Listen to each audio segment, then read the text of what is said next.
Bienvenidos y bienvenidas al Taller, el programa de entrevistas del podcast Soberanía. Yo soy Kurt Hackbarth, periodista de la revista Jacobin y de los programas Más Usare y Sin Muros en el canal 11. Y hoy tenemos el gran gusto, el gran placer a que nos acompañe la excelentísima Johanna Tablada de la Torre, segunda jefa de la misión de la Embajada de Cuba en México. Johanna cuenta con una larga trayectoria diplomática, ha sido subdirectora de diferentes áreas en el Ministerio de Relaciones Exteriores, ¿no? Dirección de América del Norte, subdirectora de Dirección General de Estados Unidos, además de embajadora en Portugal, consejera de la Embajada de Cuba en Belice y segunda y tercera secretaria en la sección de intereses de Cuba en Washington.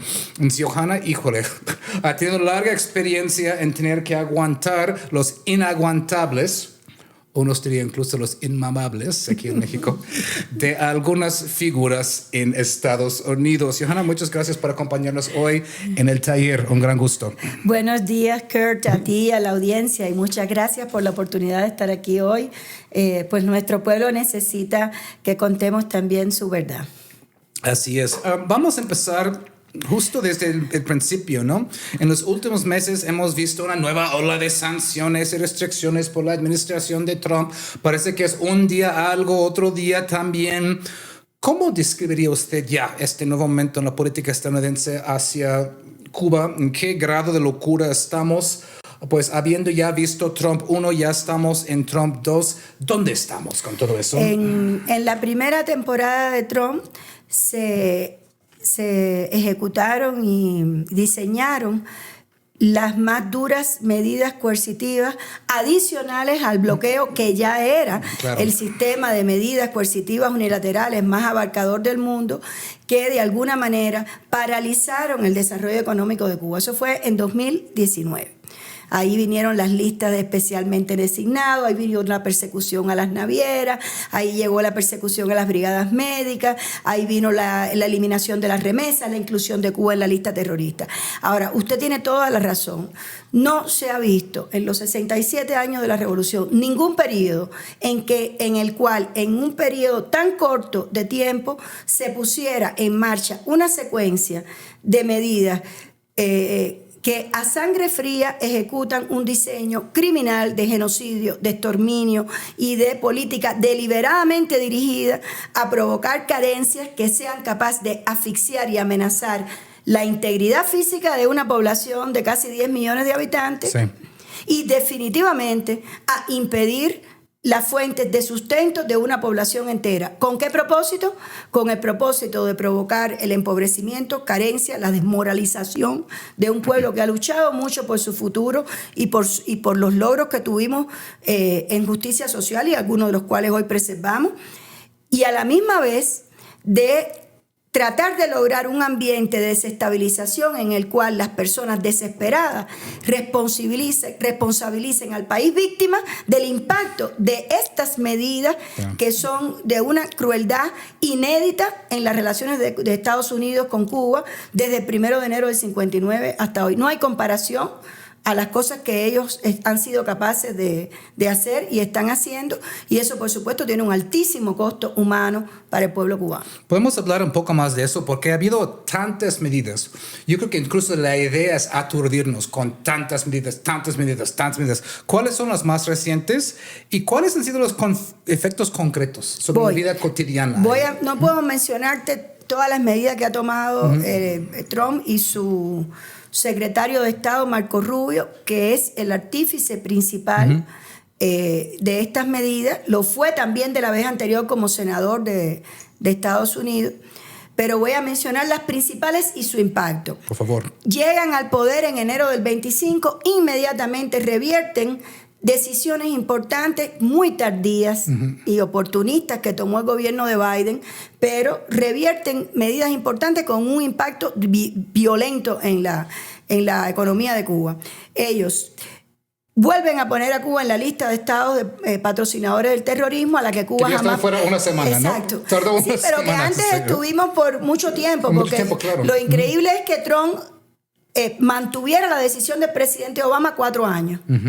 Es decir, este grupo, esta mafia que controla la maquinaria política anticubana, logra, después de las elecciones en las que Trump gana, revertir una medida que había estado en vigor durante tiempo, en la cual, es decir, Trump la había tomado el último momento de su mandato.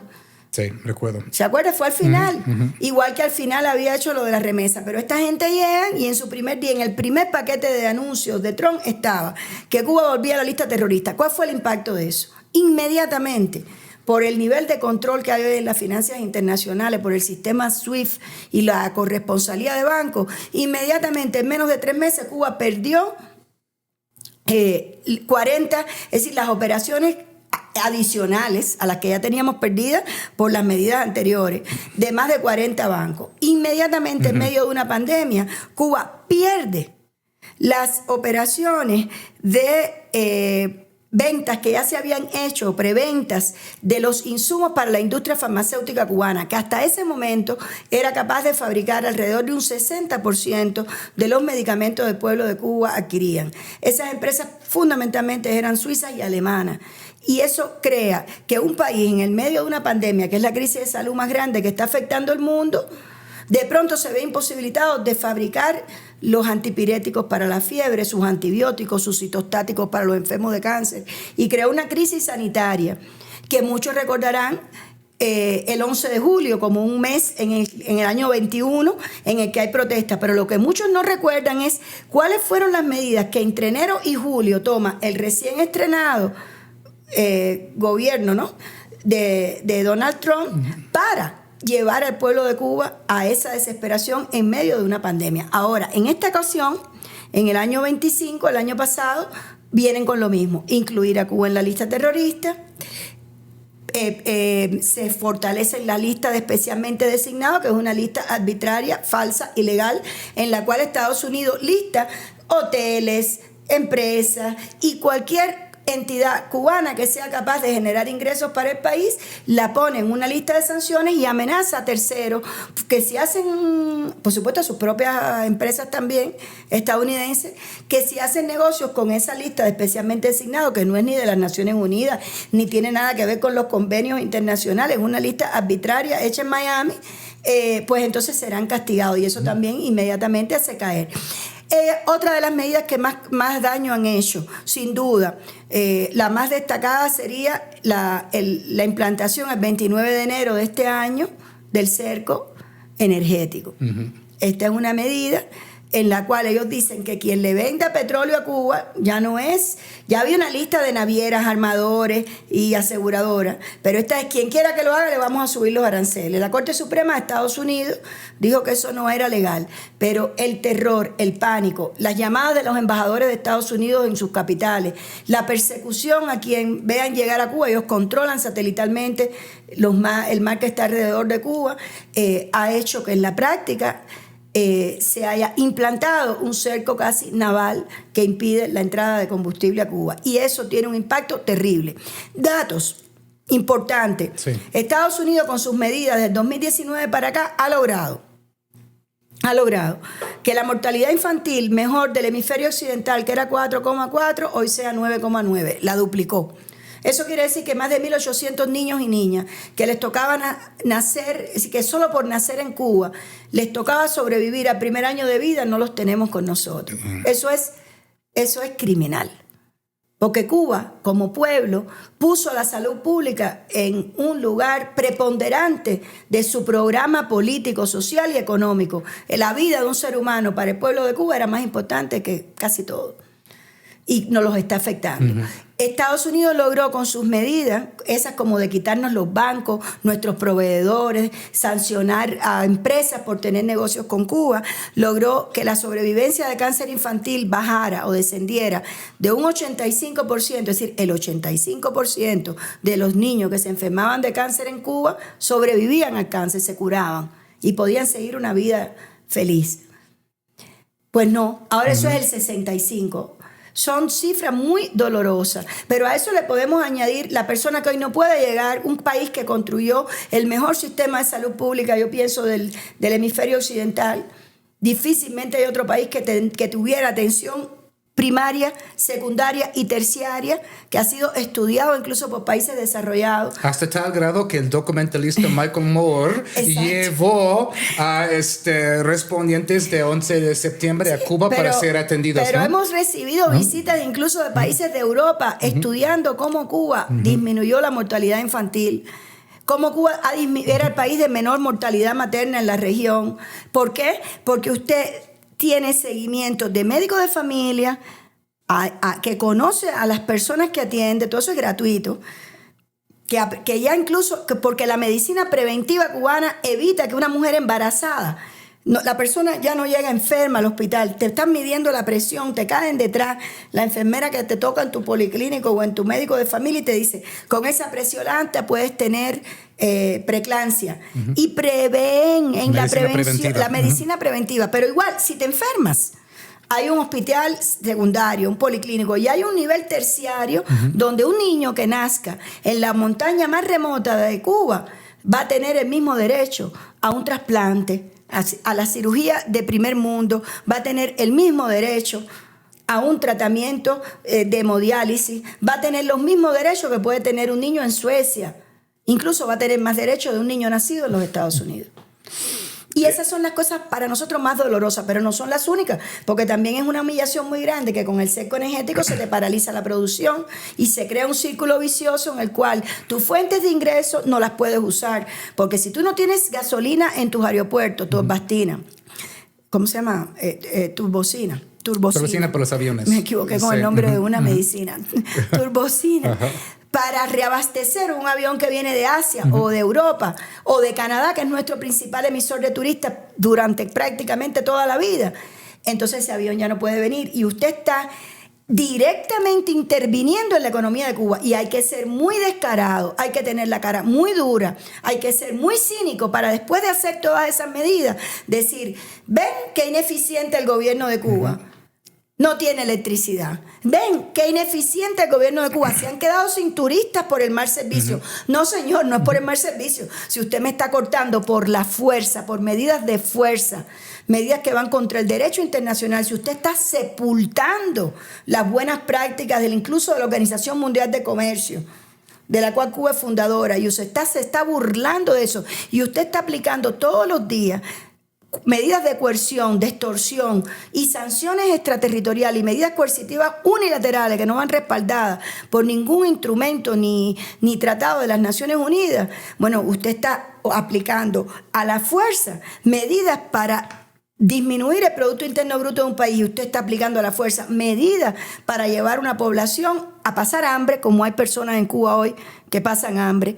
Usted está llevando una población a morir de enfermedades que en Cuba se curaban, porque si mi abuelito viviese en un pueblo, ya no tengo lamentablemente abuelo, pero recuerdo cómo lo atendían de bien cuando mi abuelo se sentía mal porque tenía asma. Inmediatamente tenía a menos de 5 cuadras un lugar donde se le iba a dar un aerosol.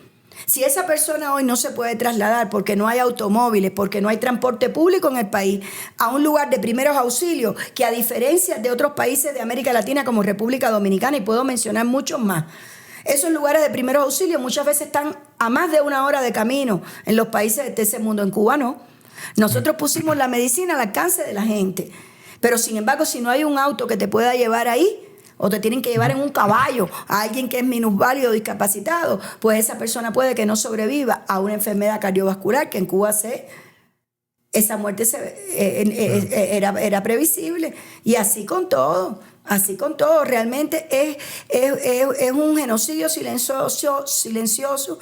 Estados Unidos está aplicando la misma fórmula que aplicó en Gaza con Cuba, solo que no han caído todavía las bombas. Aspecto, por cierto, que no está descartado. Las amenazas de intervención y frente a la desesperación, porque Estados Unidos, y voy a cerrarte aquí este pedazo, para ver si me hago entender un poquito mejor. El plan de Estados Unidos con estas medidas tan duras opera bajo la lógica del secretario de Estado Marco Rubio, que la tenían todos ellos, que son fascistas hace tiempo que era. El bloqueo no funciona porque no es perfecto. Si lo hacemos perfecto y cerramos todas las fuentes de entrada de recursos a Cuba, pues tiene que colapsar el país. Y después, por supuesto, le echaremos la culpa al ineficiente sistema socialista cubano, cuando es todo lo contrario. Gracias a que tenemos un sistema socialista es que se ha podido repartir lo poquito que tenemos. Entonces la lógica de ellos era, si yo logro impedir que entre dinero de cualquier vía, pues entonces el país colapsa y ahí nosotros intervenimos para ayudar y ya pondremos un gobierno títere que responda finalmente y retoman el control colonial que tuvieron alguna vez sobre Cuba o neocolonial. ¿Qué ha pasado? Que han tenido éxito en lo primero. ¿En qué ha tenido éxito Estados Unidos? En deteriorar como nunca antes el nivel de vida de los cubanos. En hacer sufrir al pueblo de Cuba como nunca en la historia. Solo se compara lo que estamos sufriendo hoy con el periodo de reconcentración de Valeriano Weyler, en la época de España, cuando concentraron a la población en campamentos tipo los que tuvieron los nazis, para que no pudieran ayudar a los rebeldes, para que no pudiera triunfar la revolución de independencia cubana. Solamente se compara eso.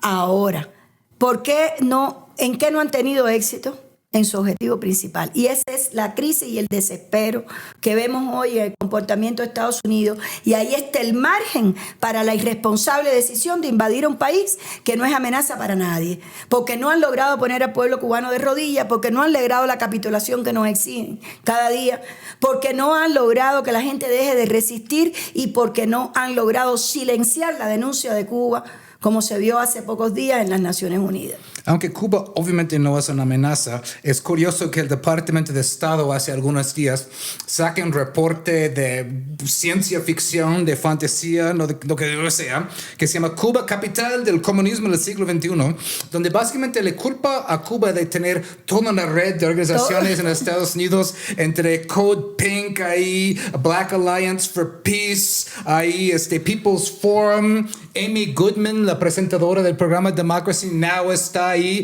Democratic Socialists of America. Y hasta de la lucha por los derechos civiles de los años 70. También. Es decir, para una isla de 9 millones de personas son súper todopoderosos en Estados Unidos, ¿o no? ¿Qué onda? Este es un gobierno que cree que todo el mundo es estúpido, pero el mundo no es estúpido. Y realmente cualquier persona que lea ese informe se da cuenta que es un informe que es como le diríamos nosotros, una chapucería. No sé cómo se dice aquí en México eso, pero es una chapucería.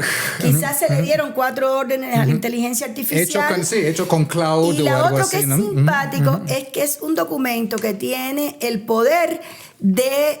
Es como un documento travesti, de que todo una cosa lo convierte exactamente en lo contrario. Es decir, el país que ha financiado todos los golpes de Estado en América Latina, de pronto responsabiliza al país que ha sido víctima de todas las injerencias que se puedan imaginar y que se ha solidarizado con países que han sido víctimas de golpes de Estado. A Cuba fueron los emigrados, exiliados de Chile cuando tumbaron el gobierno de Pinochet. El país que gasta más dinero en plataformas digitales para criminalizar el progresismo, para criminalizar la solidaridad internacional, para criminalizar la legítima lucha de los pueblos por sus derechos, culpa a Cuba, que no tiene un centavo, es decir, que no nos alcanza dinero ni para defendernos con las herramientas modernas que se necesitarían, porque además estamos bloqueados también en términos digitales. Es decir, las grandes plataformas bloquean también a Cuba y hay más de 200 aplicaciones que por culpa del bloqueo no se pueden utilizar en Cuba, lo cual nos hace más difícil defender al país con las técnicas de hoy, ¿no? Para que nuestras verdades lleguen más lejos.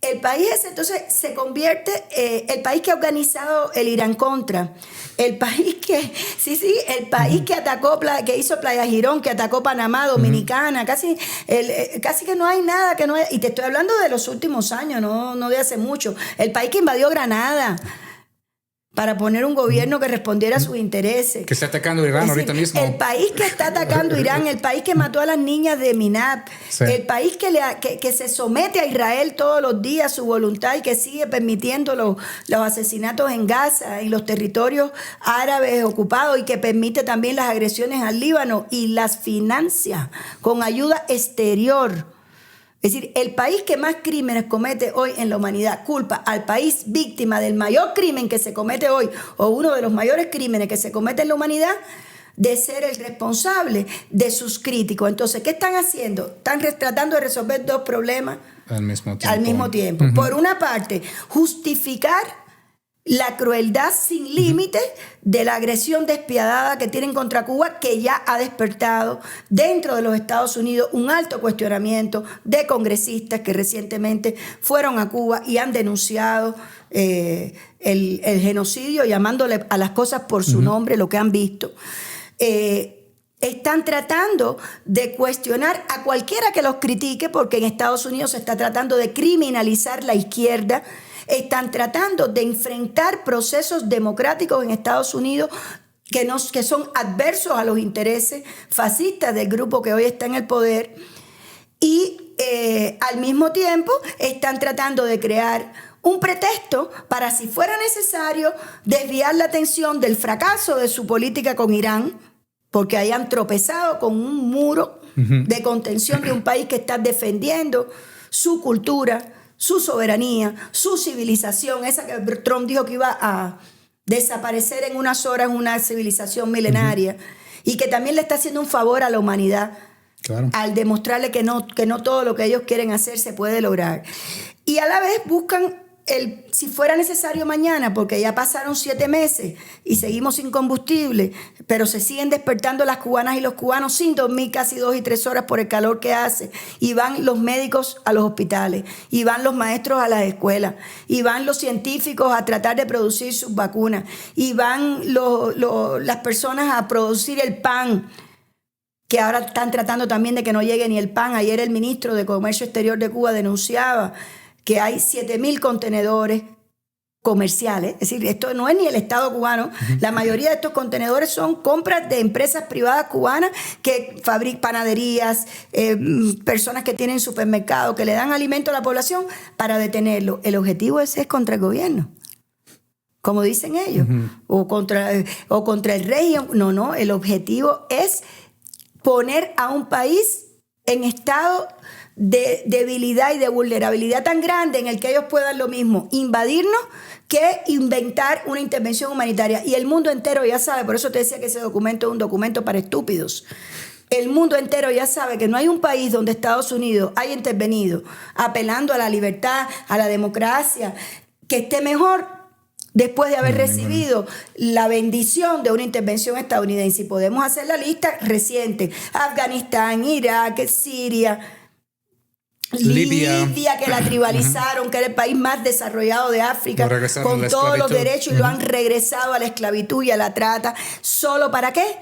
¿Qué es lo que le importa a Estados Unidos? Como están haciendo también y quieren hacer con Venezuela, para saquear sus recursos naturales, para apoderarse de las infraestructuras críticas, para repartirse el mundo como si fuéramos de nuevo en la época medieval, con las mismas pretensiones, pero con mejor tecnología. Antes de seguir, pues le tengo una anécdota breve, ¿no? Habló del sufrimiento del pueblo cubano. Es muy grande. Sí, pero hay una dignidad al mismo tiempo, ¿no? Fuimos a Patria, a la conferencia de Patria, nos la pasamos muy bien. En mi último día antes de tomar mi vuelo de regreso, pues estuve paseando por el malecón. Pues la gente te platica mucho en Cuba, muy chido, ¿no? Y había un señor, un ingeniero eléctrico, ¿no? Y pues me preguntó, pues, ¿qué hacía ahí? Le decía, pues, que estoy en medios aquí en México. Y me dijo, esos medios, es decir, vino un medio de Estados Unidos y quería como que retratar un pueblo que está comiendo la basura. Él dijo, no, señor, nadie está comiendo de la basura. Es decir, hay reciclaje de la basura, como hay en muchos países, pero nadie está comiendo de la basura, ¿no? Ojo con lo que intentan hacer desde los medios extranjeros, crear la idea de un pueblo abyecto, ¿no? Que esté comiendo de basura y cosas así, ¿no? de quitarnos la dignidad. Quitar la dignidad, y lo cierto es que lo que se ha demostrado es que el país funciona en circunstancias muy difíciles, pero el país funciona. Y hay ómnibus que llevan a los enfermos a los hospitales. aunque no puedan trasladar al resto de la población, en todas partes del país hay una guaguita que lleva a la persona que tiene un turno médico y se prioriza eso. Y las personas que tienen que ir a hemodiálisis un día sí, un día no, se compraron carros eléctricos para poderlos llevar a su servicio de hemodiálisis. Híjole, es decir, el país no ha perdido ni su prioridad, ni su dignidad, ni su capacidad para tratar de organizarse a enfrentar esta arremetida tan inmerecida, tan cruel, contra un pueblo que no tiene una sola medida en vigor contra el pueblo estadounidense. Y si esto es posible hoy... Excepto esta gran red de organizaciones que está en el reporte, ¿no? Y esta red de organizaciones, fíjate, es como de pronto le quiere echar la culpa a Marco Rubio, a Cuba. Hassan Piker, sí, es decir, el Cuba, influencer está ahí en el reporte.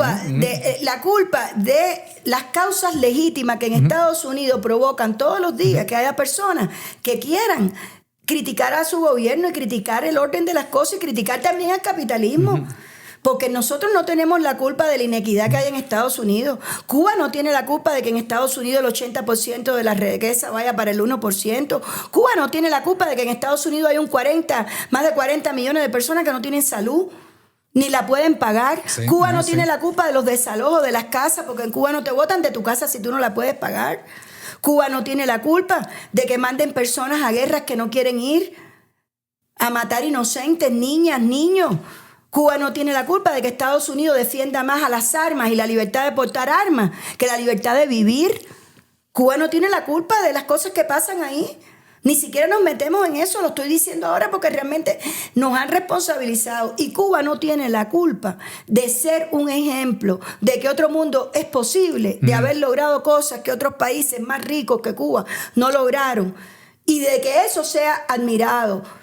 Y no se puede entonces responsabilizar a alguien que siente empatía, solidaridad, amistad o mínimamente humanidad al ver que los Estados Unidos están abusando de un país vecino que no representa amenaza para ningún otro país y que además ha sido un país famoso en el mundo entero por salir a cualquier lugar del mundo a ayudar cuando ha sido necesario. Los primeros en Haití cuando el terremoto, los primeros en Italia cuando la COVID, los primeros en llegar a Pakistán o entre los primeros y así con todos los países de América Latina, incluyendo muchos de los que hoy están en complicidad con el escudo asqueroso ese de las Américas, repitiendo las cosas que dice Trump pensando que algún día ellos los van a perdonar y no se dan cuenta que los recursos de ellos están tan en peligro como los de Cuba, cuando hay un gobierno que no presta ninguna atención a quién es aliado y quién no lo es, que tienen un único egoísta propósito de apoderarse del mundo y de evitar el inevitable. La inevitable caída de su lugar como primera economía del mundo, que eso ya prácticamente está superado. Antes de seguir, pues creo que es importante hacer una precisión, porque creo que no todos, tal vez incluso algunos que estén viendo este programa, entienden cómo funciona no solamente el bloqueo, sino esas sanciones, porque desde la ley Helms-Burton del 96, estas no solamente son sanciones directas, sino que, como dices, Estados Unidos pretende imponer sus leyes nacionales a otros países. Por eso hablamos de efectos secundarios o incluso terciarios, porque algunos dicen, bueno, si hay problemas con los Estados Unidos, pueden comerciar con otro país. Pero no funciona así. ¿Puede explicarnos eso? Porque es importante que la gente entienda eso. No. Estados Unidos está intentando crear un efecto que amedrente cualquier persona que haga comercio con Cuba. Desde el inicio del bloqueo en los años 60 ya tenía componentes extraterritoriales, pero ellos han sido fortalecidos, como usted bien dice, a su máxima expresión a partir del año 1996, en que todas esas regulaciones se convierten en piedra en una ley adoptada por el Congreso, y más recientemente con las más de 300 medidas adicionales que en la mentalidad de Marco Rubio, anteriormente de John Bolton, y han logrado arrastrar a Trump engañándolo porque le han dicho mentiras muy grandes. No porque él sea, no lo estoy tratando de defender, pero te digo que en el tema de Cuba esa no era su prioridad, y incluso no creo que haya sido su visión de que Cuba fuera una amenaza para nada. Cuba ha sido además un país que ha sido un partner o un socio serio en la región, en la lucha contra el crimen transnacional, en la lucha contra el narcotráfico, en la lucha contra la trata de personas, y las agencias de Estados Unidos lo aseveraron así. Lo último que ha sido escrito, eso es importante recordarlo, lo último que fue escrito por las agencias de seguridad nacional de Estados Unidos sobre Cuba era que no éramos una amenaza. Y la última vez que se escribió era que no éramos patrocinadores de terrorismo. Entonces, realmente la extraterritorialidad es algo que le incorpora un nivel de crueldad superior, o esto que usted le llama también efectos secundarios, y le voy a poner algunos ejemplos. Hay un banco muy importante en Francia que se llama BNP Paribas. Por hacer transacciones legítimas con Cuba de leche en polvo, de medicamentos, entramos de pronto en una investigación, entre comillas, del Departamento del Tesoro, que terminó por ponerle al BNP Paribas $8,000 millones de multa por haber violado sus regulaciones de bloqueo, que son internas de Estados Unidos, pero sin embargo tienen ramificaciones extraterritoriales porque penalizan a terceros por tener relaciones con Cuba. Entonces, cuando ese señor se para en las Naciones Unidas, como hizo hace poquito, para decir que el bloqueo no existe y que los que sufrimos en Cuba son por la ineficiencia y la incapacidad del gobierno de Cuba, nuestro canciller le tuvo que decir la palabra que merecía. Le dijo: usted es un mentiroso. Porque cuando usted está, y sobre todo porque con esas mentiras es que se trata de justificar la crueldad máxima de abusar de una población que no le ha hecho nada a la humanidad más que ayudar. Hablemos de este pueblo estadounidense, ¿no?, que sufre de carencias de salud, de desigualdad de riqueza, ¿no?, que pueden perder su casa si alguien se enferma, y que está pues pasando por aumentos de gastos y de costos por aranceles y la guerra contra Irán, ¿no? Este pueblo que también, ¿no?, sufre a su manera, pero también no tiene efectos sobre su política exterior de su propio país. Yo estoy viendo algunas encuestas antes de empezar la entrevista. La última encuesta que vi es que solamente un 15% de los estadounidenses están a favor de una invasión a Cuba. Y yo supongo... Y hay otra que dice un 13%. Un 13%. Y yo supongo que con el debacle en Irán, esos números incluso han bajado más. Seguramente. Incluso a 8 o 9 o lo que sea, ¿no? Entonces, el pueblo estadounidense no quiere nada de esto. No quiere nada de eso. Estuvo a favor de esta semi-apertura de Obama, ¿no? Pero todo regresó hacia... Estuvo muy a favor. Estuvo muy a favor de eso. Muy ¿no? a favor. Pero la política estadounidense hacia Cuba ha sido secuestrada por un puñado de enloquecidos, rabiosos de Cuba, de la misma forma en que la política estadounidense hacia el Medio Oriente ha sido secuestrada por el lobby Israel y el AIPAC. Es decir, Estados Unidos es un país que sufre de lo que llaman la captura corporativa de su política interna, donde los corporativos pues controlan pues la política de impuestos, la política social y demás, pero la política exterior igual ha sido capturado por diferentes grupos de intereses. Es un país capturado por grupos de interés en su interior, en su exterior. Usted que tiene tanta experiencia en trabajar en y con Estados Unidos, ¿qué hacer con eso? ¿Qué hacer con eso con un pueblo de 330 millones que no quiere nada de eso, pero de todos modos va encaminado hacia un desastre? Me recuerdo ahora una frase de Fidel, que estamos muy próximos a su centenario. Fidel decía, en un episodio parecido a cuando John Bolton en el año 2002 acusa a Cuba de fabricar armas biológicas en un plan siniestro y torcido, similar al que están haciendo ahora. Es decir, la obsesión de estas mafias, de estos grupos que usted les llamó con todos los epítetos que merecen, es presentar a Cuba como una amenaza, que no es, para poder justificar acciones contra Cuba, ¿no? O contra terceros.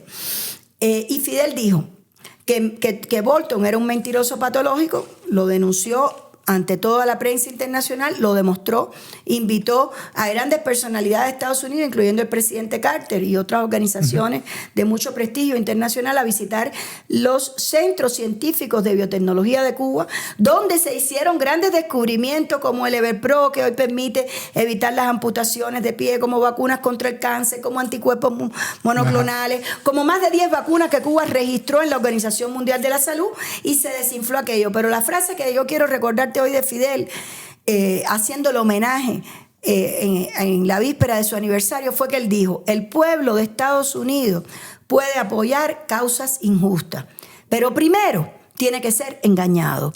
Entonces usted tiene mucha razón al decir que en este tema El pueblo de Estados Unidos ya no está engañado. No le creen. No le creen. No le creen a Marco Rubio. Saben que eso es la Banana Republic de la maquinaria política de Miami, donde Trump siempre ha dicho, porque también lo han engañado, misma maquinaria anticubana, que por cierto tiene vasos comunicantes con el lobby israelí. AIPAC fue el modelo. Habla de eso, es muy importante eso. AIPAC, no son dos grupos de interés tan separados. Sí. Si usted busca, de hecho, Cuba, el lobby cubano en Miami adoptaron las tácticas. Sí, ¿no? por de ejemplo, AIPAC, ¿no? la Fundación Nacional Cubano-Americana, que fue creada por Ronald Reagan en los años 80, fue una réplica que pidió ser el gobierno de Estados Unidos a los grupos de cubanos que respondían a los intereses de Estados Unidos, muchos de ellos entrenados por la CIA para los atentados, los atentados terroristas, hasta que eso se fue de control. Y cuando ya hubo investigaciones en el Congreso de Estados Unidos, porque empezaron a haber atentados dentro de Estados Unidos, la fecha es importante, cuando matan a Letelier, el ex canciller de Allende, que lo asesinan 75 en una 76 sí, por ahí, ¿no? Un poquito después, creo. Sí. Un poquito después, tengo que recordar exactamente la fecha, pero es ya llegando a los 80, cuando empiezan a haber actos terroristas cometidos por ciudadanos cubanos entrenados justamente en el terrorismo por la CIA y agencias de Estados Unidos. Ahí entonces se empiezan a preocupar los estadounidenses de que no podía seguir siendo las cosas como antes, y se crean un grupo de organizaciones como la Fundación Nacional Cubano-Americana, como la National Endowment for Democracy y otras. ¿Para qué? Para poder continuando a hacer de manera abierta lo que antes se hacía de manera encubierta, porque habían sido descubiertos por investigaciones de la violación de la ley de neutralidad de Estados Unidos a partir de los asesinatos. En los años 80 matan a un diplomático cubano en medio de la calle, en Nueva York. Una organización también de estas que están conectadas. Pero vamos al lobby. Entonces, lobby, sobre la misma estructura de AIPA se crea la fundación que dirigía entonces Mascanosa. Y a partir de ahí entonces se crea una organización que recibe fondos federales para hacer cosas supuestamente privadas. Y ahí se organiza el lobby que lleva cubanos al Congreso a pedirles, es un lobby que se paga el propio gobierno de Estados Unidos, y así sigue funcionando hoy, para que personas de la comunidad le pidan que hagan lo que el gobierno de Estados Unidos de todas maneras quiere hacer. Es decir, ellos se crean. Y hoy, ¿quién es el dueño del dinero que se reparte? Marco Rubio. Marco Rubio es el secretario del USAID. Hoy no hay contrapesos en el gobierno de Estados Unidos. Hace 10 años casi, cuando en el 2019 se quiso poner un bloqueo naval contra Cuba, el Departamento de Defensa de Estados Unidos se opuso. Y la CIA se opuso. Y en los libros que escribieron esas personas que fueron expulsadas por Trump, incluyendo John Bolton, todos tienen desde distintas posiciones, coinciden en decir que esa maquinaria los quería llevar a una irresponsable confrontación militar con Cuba, pero al oponerse el Departamento de Defensa, al oponerse la CIA, no porque quisiera Cuba, sino porque le parecía un disparate que iba a desestabilizar la región, provocar una migración masiva y al final podía afectar también los intereses de Estados Unidos. Es decir, querían una muerte más lenta de Cuba que la muerte rápida que quiere Marco Rubio, porque en eso se juega su carrera política. Hoy eres secretario de Estado, secretario de la USAID, el que reparte el dinero para consejero de Seguridad Nacional. Y consejero de Seguridad Nacional, el que decide qué papel se lee Trump. Si tú eres el secretario de Defensa y te dice es un disparate ir a la guerra con Cuba, que no va a ocurrir porque el señor Hatch también es un poco, es decir, tampoco pertenece a este mismo grupo de halcones irresponsables o que sienten odio, venganza y mucha ignorancia sobre cómo funciona el mundo real y mucha ignorancia sobre cuál es el temple real que tenemos los cubanos, que hemos luchado más de 200 años por nuestra independencia, nuestra soberanía y nuestro proyecto de justicia social, para venir a entregárselo a una persona que no se puede parar al lado en sus valores, en su valor como ser humano, de la persona más humilde de mi pueblo. Le puede dar lecciones, como tú decías ahorita, recordando tu paseo por el malecón. A cualquiera de esas personas le puede dar lecciones de humanidad, de historia universal, de ética, de integridad y de derecho internacional. Todas esas cosas están siendo sepultadas como si fuera a sepultar una civilización y todos sus avances o sus magros avances, porque el imperialismo ha hecho muy difícil que se pueda, después de la Segunda Guerra Mundial, incluso ejercer, ya lo hemos visto con todas estas guerras donde ellos han burlado el derecho internacional. Entonces sí, realmente, y lo último que te voy a decir, no me hagas caso a mí, ni los que nos están oyendo. Revisen en internet quiénes son los políticos que históricamente han sido mejor financiados por el lobby del IPAC, y ahí reconocerán al menos 3 de los más prominentes figuras que hoy están apretándole el cuello al pueblo de Cuba para que no pueda respirar y para justificar que vuelva el colonialismo a mi país y que se apoderen de nuestros recursos naturales y que implanten un gobierno que responda al gobierno de Estados Unidos. Marco Rubio, Ted Cruz y el digo difunto porque está preso, porque ya lo cogieron por corrupción, pero los demás son igualmente corruptos. Están entre los mejores financiados. En la lista de 5 te aparece Marco Rubio. Si dices cuáles fueron los 10 senadores mejor financiados por AIPA, te aparece Marco Rubio. No es por gusto. Y también lo responsabilizamos de lo que ha ocurrido en Gaza, porque no ha habido un secretario de Estado más parcial a favor del genocidio que Marco Rubio.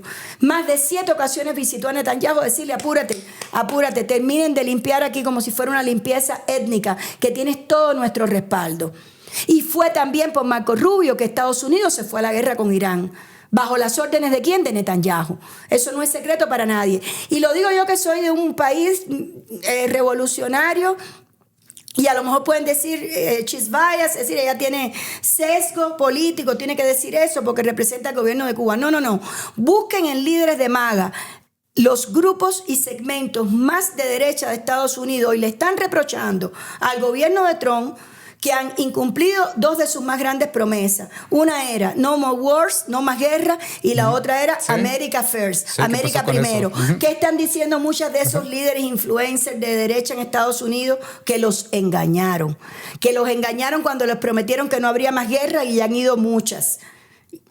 Y que los engañaron cuando dijeron que era América primero y todo el mundo se da cuenta que es Israel primero. Exacto.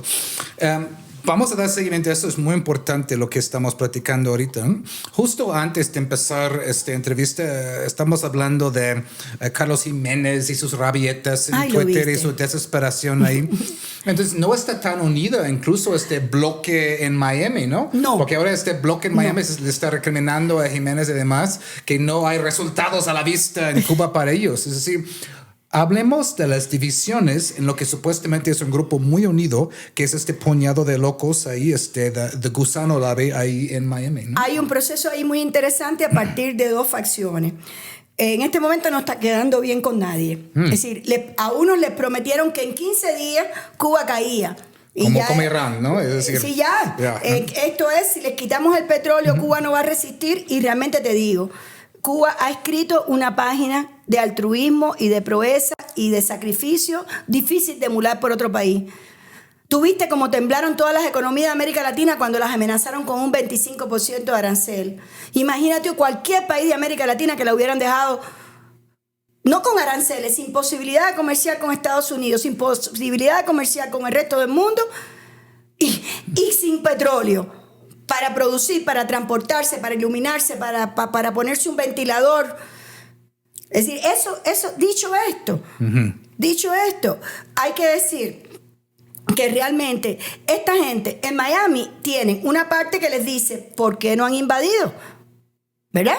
Y no han invadido porque todo el mundo no debe estar de acuerdo en Estados Unidos de que invadan, eso tiene un costo. Y porque están esperando a que nosotros nos caigamos, entre comillas, como dicen ellos, un país que está colapsando por sí mismo, aunque se hayan empleado centenares y decenas de millones de dólares en ayudarnos a fracasar. Pero hay otra parte, hay una gran parte de la emigración que no le gusta ver a su familia sufrir, que dejaron a sus padres en Cuba, que dejaron a sus hijos en Cuba estudiando en la universidad o estudiando porque en Cuba no cuesta estudiar. La educación cubana es gratuita. La salud pública, con todos los problemas que tenemos, cuando usted llega a un hospital nadie que te pide ni un pago, ni un copago. Te atienden, te salvan la vida a tus padres y muchos se han ido de Cuba pero han dejado a su familia detrás. Porque saben que no los van a botar de su casa y porque saben que si se enferma lo van a atender en los hospitales. Entonces hay una parte que es esa mayoría silenciosa que está empezando a sufrir porque ven a los cubanos sufrir. Lo que tienen miedo a expresarse públicamente, pero hay un acontecimiento reciente que es muy ilustrativo. El 11 de julio, que era la fecha que ellos habían escogido para el colapso de la revolución, ya que llevábamos tantos meses sin combustible, tantas personas con carencia de alimento y de todo, cerraron la calle 8 en Miami, pusieron un escenario gigantesco, separaron los mayores odiadores ahí a arengar y la gente no apareció. No había más de 100 personas. Y por otra parte, en Cuba, el 1 de mayo se llama a las personas a salir a la calle, a defender a la revolución y a oponernos a ese genocidio y a las medidas que está tomando Trump de cerco energético, y van casi 1 millón de personas o más. Y entonces tú no puedes entender eso. Por no mencionar que aquí incluso en otras partes del mundo este fin de semana, en más de 20 capitales del mundo hubo marchas de condena y de solicitud de que se ponga fin al genocidio, de que se ponga fin al cerco energético, reclamándole a los gobiernos que se enfrenten a lo que y que no permitan que Cuba siga siendo maltratada de la manera. Marchas de las cuales, por cierto, la mayor ocurrió aquí en Ciudad México, y estamos muy agradecidos a todas las mexicanas y mexicanos. Gran marcha el domingo, ¿no? Sí, como muy agradecidos estamos a la presidenta Claudia Sheinbaum por ser de las muy pocas presidentes del mundo que han tenido una posición firme de extender la mano a Cuba cuando otros nos están apuñalando por la espalda en el momento de máxima necesidad. Hable un poco de esta relación histórica México-Cuba. Yo creo que muchos lo saben, pero muchos más no lo saben. México desde el principio apoyaba a Cuba, se negaba a apoyar su expulsión de la OEA, nunca cortó relaciones con Cuba cuando muchos países de América Latina lo hacían en los años 60. El apoyo ha sido constante, incluso con gobiernos del PRI, en menor grado con gobiernos del PAN. Es decir, ha sido algo constante ahí, y hasta ahora está en un momento muy difícil por las enormes presiones veniendo de Estados Unidos, ¿no? La verdad que la relación entre los gobiernos y los pueblos de Cuba y México yo no creo que se parezca a ninguna otra. Yo creo que tiene que ver con la vecindad. Es decir, durante muchos años fuimos parte de, como dice Pedro Miguel, de ese virreinato que era común, y los barcos llegaban a La Habana primero, incluso antes de venir a México, y habían ciudades mexicanas como Veracruz y Mérida que tenían más vínculos con Cuba que con lo que hoy es la Ciudad de México, ¿no? Donde estaba el gobierno central, ¿no? Y ahí se formaron vínculos de hermandad que son culturales, como tenemos hasta creo que 2 países hermanos que logramos no pelearnos por el bolero y registrarlo como patrimonio de los 2 países sin discutir de quién es. Okay. Está registrado en la UNESCO como un patrimonio de los dos. Hasta en eso ha habido hermandad. En nuestras luchas de independencia participaron mexicanos, y en las luchas de independencia, en las revoluciones mexicanas, participaron cubanos. Benito Juárez tenía como su ayudante, persona más cercana, a un cubano, que además era el esposo de su hija. A 5 metros donde él está enterrado, uno de sus ministros era cubano. Generales cubanos vinieron a luchar aquí también. Es decir, que es incluso antes. Y de eso se repite. Juárez, cuando es perseguido aquí, va a La Habana antes de llegar a Luisiana, creo que en 1863 o 1853, cuando nacía Martí. Y México para nosotros ha sido una inspiración. Fidel lo ha dicho siempre. Martí también miró a México y vivió en México y lo amó mucho. Grandes intelectuales cubanos fueron exiliados a México cuando la dictadura de Machado, no solo con la de Batista. La revolución cubana se gestó aquí después del fracaso del cuartel Moncada, y ahora estamos cumpliendo aniversario de todos esos grandes eventos. Pero después del fracaso a cuartel Moncada el 26 de julio, los que sobreviven, que son unos muchachos muy jóvenes, vienen a México, pero no se ponen a vivir bien. Dicen, tenemos que volver porque la sangre que se derramó ahí no pudo ser en vano. El proyecto continúa. Se reagruparon, salieron de Tuxpan en el Granma, hicieron la revolución, y a partir de ahí tuvimos en México una excepción al sometimiento de las dictaduras latinoamericanas, que todas obedecieron cuando Estados Unidos dio la orden de aislar a Cuba diplomáticamente, económicamente y hasta culturalmente. México no. México fue de los pocos que mantuvo la relación con Cuba. Canadá mantuvo también la relación con Cuba, pero estaba en América del Norte. Pero en América Latina, solo México. Hasta que después 4 países del Caribe dan el paso, y con las democracias después que llegan en América Latina, casi todas entre sus primeras decisiones tuvo restablecer relaciones con Cuba. Entonces, realmente esa es una relación que ha sido muy fuerte, y que yo pienso que en el periodo de la Cuarta Transformación, en el periodo del presidente AMLO, el periodo de Andrés Manuel y en el periodo de la presidenta Claudia, ha cristalizado mucho más eso que han sentido siempre los pueblos en una actitud gubernamental de firmeza al defender el derecho que tiene Cuba a la autodeterminación, que son principios consagrados en la Carta de las Naciones Unidas, que Estados Unidos se burla de ellos todos los días, pero que en México tienen una historia con la doctrina Estrada y que, como tú decías, incluso yo recuerdo a Raúl viniendo aquí a México con el presidente Peña Nieto a una visita de Estado. Recuerdo también a otros presidentes de México que tampoco le dieron la espalda ni en el comercio ni en la relación con Cuba, que votaron siempre todos en contra del bloqueo a Cuba, que tuvieron discursos valientes de firmeza del derecho de Cuba y a los cubanos a decidir su destino. Y en este momento en que hemos visto quién es quién, cuando todo el mundo está, y donde México también corre su riesgo, pues también ha sido víctima de presiones de Estados Unidos de todo tipo, no solo en el tema de Cuba o de los médicos o de cualquier otro de los temas, porque Estados Unidos sí vincula todo a su agenda, a todos los países de la región. Estados Unidos ha logrado sacar a los médicos de Cuba groseramente, de Guatemala, de Honduras, lo hizo antes de Bolivia, lo hizo de Brasil. Y con eso lo que logra es privar a grandes grupos de poblaciones que nunca antes habían visto un médico, porque los médicos cubanos no van a quitarle los trabajos a las ciudades, a los médicos de los países donde trabajan, van a laborar donde ningún médico del país llega, o porque no quiera, o porque no alcanzan, o porque se van a trabajar a otro país donde le pagan más. Los nuestros sí. Y aquí mismo en México hay más de 3.000 médicos de Cuba en más de 500 municipios de 24 entidades, haciendo un excelente trabajo de conjunto con los médicos mexicanos. Pero contra eso también vemos, tú decías ahora lo de Carlos Jiménez, hay un ataque frontal de estos tipos que no logran movilizar a su propia comunidad en Miami y sin embargo están amenazando a México de que si mantienen una posición de mínimo humanismo, ya no te estoy hablando porque México tampoco está mandando petróleo a Cuba, pero del humanismo de mandar un barco con ayuda humanitaria una vez al mes a Cuba, como ha ocurrido. Lo están amenazando con el TECMEC y es un congresista que pertenece supuestamente al grupo de amistad con México. Es decir, tienen esa osadía. Alguien que no se puede parar al lado de ningún vendedor de un humilde pero digno vendedor de tortilla de una esquina en México tiene más valores, como te decía ahorita, con cualquiera que camine por La Habana, claro, que ese congresista que es un mafioso corrupto. Claro. Que le ha prometido a alguien que le pagó su carrera que él va a hacer todo lo posible por entregarle un pedacito de Cuba ya hubo esta semana una conferencia en Miami de unos imbéciles repartiéndose Cuba desde ahora y qué vamos a hacer con tal sector y qué vamos a hacer con el otro, y no saben que aquí hay un pueblo dispuesto a luchar. Nosotros no vamos a permitir que nuestro país sea ultrajado ni ocupado sin dar una buena pelea. Eso pueden estar seguros. Estados Unidos nos supera en poder de fuego, en tecnología militar y en todo, pero usted puede estar seguro que si se vuelven locos y cometen la irresponsable decisión de agredirnos o de dar un golpe militar a Cuba, sonarán los cañones desde Cuba y moriremos muchos nuestros, pero de ellos también. No les tenemos miedo, ellos lo saben. No, eso seguro. Se nos va acabando el tiempo y tengo tantas preguntas más, pero quiero preguntar por lo menos un par de cosas más.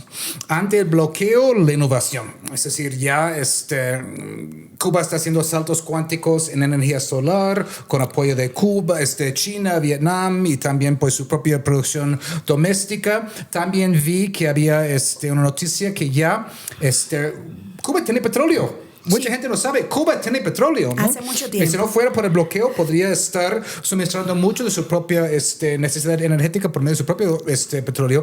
Pero una característica del petróleo cubano es que es muy pesado. Sí. Pero ahora hay una nueva tecnología, la termoconversión, que podría hacer posible que sea más fácil a refinar. Es decir, ¿en dónde estamos con todo esto? Es decir, la soberanía energética tan importante para México, pero triplemente importante ahora para Cuba en esas condiciones. Bueno, ya hace años que Cuba se había propuesto cambiar y modificar su matriz energética a partir de la esperada extinción de muchos de los recursos que no son renovables. Pero ese proceso no tenía la velocidad que tiene hoy. Es decir, a partir de que se ha agravado el cerco petrolero, el país ha hecho mayores inversiones en la energía fotovoltaica. También tenemos energía eólica. Y en este caso sí, ha sido así como usted dice. Hemos tenido ayuda internacional de organismos internacionales, hemos tenido ayuda aquí en México de la Asociación Humanidad para América Latina, que también ha mandado, hemos tenido ayuda del gobierno de México, y hace poco vimos como un hospital cuyas imágenes de una cesárea a oscura, con la luz de los teléfonos de los médicos, le dio la vuelta al mundo. Ahí llegó la señora Alejandra del Moral, la jefa de Amexí, que está en varios de los programas de cooperación que la presidenta Sheinbaum ha mencionado con Cuba, a instalar los paneles solares donados por el gobierno de México para que esa situación no vuelva a ocurrir, para que no se quede un parto sin electricidad o sin suministro. Y sobre la otra pregunta que me decía, efectivamente, sí que hoy en este momento estamos fabricando más de 1.000 megawatts, o alrededor de 1.000 megawatts de fotovoltaica, de 3.000 que necesita el país. La energía eléctrica de nuestras plantas, que son como 14, 15 plantas, no se puede por la falta de combustible, pero Cuba tiene crudo. Y justamente, recientemente hemos logrado que el crudo se haya podido refinar con investigaciones de un centro científico que se llama Saint Pet y que hoy es famoso en el mundo porque al día siguiente o a los 3 días de que se anunciaron las noticias de que pudimos fabricar nafta y otros derivados del petróleo, al otro día Marco Rubio lo incluyó también, y no es un centro militar, es un centro científico de investigaciones del petróleo. Cuba tiene más de 100 años de trabajo con el petróleo, una industria petrolera de más de 3.000 trabajadores que producen el 30%, y si no fuera por eso, de verdad estaríamos ahora en las cavernas, porque aunque sea con ese poquito de petróleo súper bien administrado, se pueden suplir algunas mínimas necesidades para salvarle la vida a los cubanos, pero es tan torcido y tan diabólico lo que esta gente se proponen, que tampoco nos permiten la importación de piezas de repuesto para esas termoeléctricas, que muchas están ya gastadas, ¿no? Johanna, we have 2 minutes left. I know you also speak English.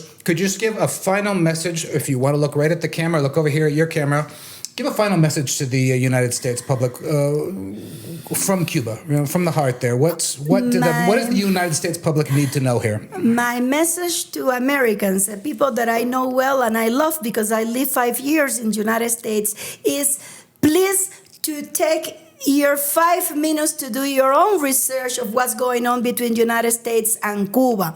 Do not believe what people that represent small, selfish, well-financed interest groups are telling you. Cuba is not a threat. Cuba is a good neighbor, and Cuba is the country that the first one to offer help after the terrorist attacks against the Twin Towers. Cuba was the first one to offer aid to the United States when Katrina. Cuba is the country that has 22 agreements with the United States to fight transnational crime, to work together for environment. Cuba is not a threat to anyone, not to U.S., not to anyone. Cuba has not a single measure against United States that affect its citizens, its government, or Cuban Americans. My message is also to Cuban Americans. Please think in the country when you grew up, in the country where you were born, in a country that gave you all the tools that allows you to have a better life today, because also migration has been a result of a policy of suffocation to make impossible the life in our land. So we would like you to do your own research, to be alert against the irresponsible people like Senator or former Senator, Secretary of State, Chief of the White House National Security Council, and any pretext that they are manufacturing in order to justify an irresponsible, unnecessarily military confrontation with a country that has a policy that we are absolutely convinced that we could have a civilized relation with our neighbor, United States. Embajadora excelentísima Johanna Tablada de la Torre, segunda jefa de la misión de la Embajada de Cuba en México. Me quedé con muchas preguntas. Tenemos que volverle a invitar en otro momento. Claro que sí, con mucho gusto.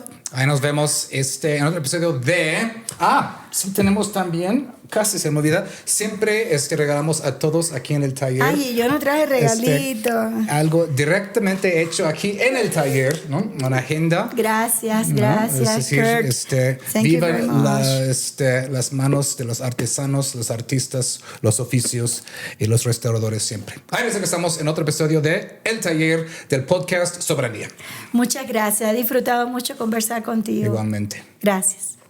Recordamos a esos políticos hipócritas e irresponsables que México es un país independiente y libre, no una colonia ni un protectorado Dios.